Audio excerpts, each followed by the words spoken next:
I was born with a curse, a barren womb. For 3 years, I endured the grueling cycle of IVF. Finally, on the 12th attempt, my prayers were answered. I was pregnant. Elated, I rushed to share the news with Walter Dickerson. But as I approached the door to the private room, my feet stopped moving. Inside, he was laughing with his friends. Damn, Walter, swapping the eggs? That's ruthless. Even for you. One of his buddies guffawed. If your wife finds out she went through hell just to carry another woman's child, she'll snap, won't she? Walter didn't answer. The silence stretched, thick and deliberate, before his deep, indifferent voice drifted through the crack in the door. If she hadn't used underhanded tricks to force Charlotte out back then, Charlotte wouldn't have left me. Jessica should feel honored to carry a child made from my and Charlotte's DNA. The blood drained from my face. Cold seeped into my bones, spreading through my chest like ice water. The husband I loved with every fiber of my being saw me as nothing more than an incubator for the one that got away. My hands wouldn't stop shaking. Numbly, I pulled out my phone. I scheduled an abortion, booked a one-way plane ticket for 3 days later. If he wanted the pass so badly, I would give it to him. I would disappear. Charlotte is too fragile to handle the strain of pregnancy, he told me. As it turns out, the thousands of injections I endured and the constant burning irritation on my skin were never about our future. I was merely being used as a birthing vessel for his true love. At that realization, a chill seeped into my very marrow. My hands wouldn't stop shaking. Inside the room, the sound of mocking laughter continued, and to my horror, Charlotte was right there in the middle of it. The group took turns belittling me, calling me shameless and saying I wasn't even worthy of being in the same room. And my husband,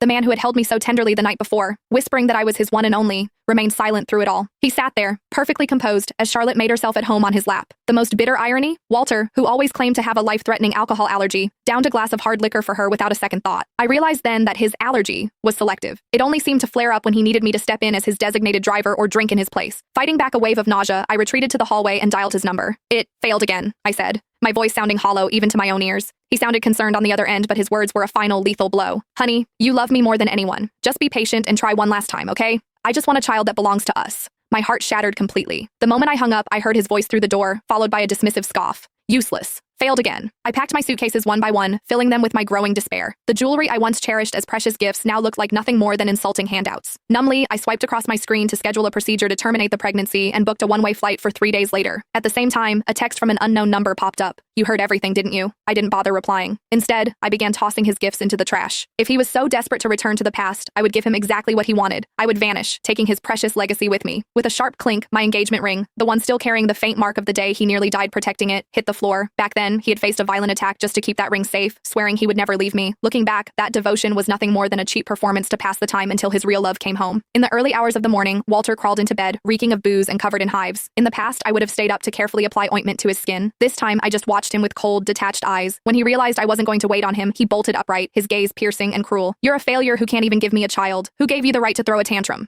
With that final insult, he slammed the door and stormed out. The next day, I walked into the clinic with total resolve. Even when the doctor warned me that the procedure could lead to permanent infertility, I didn't hesitate. Before the surgery, I called Walter 22 times.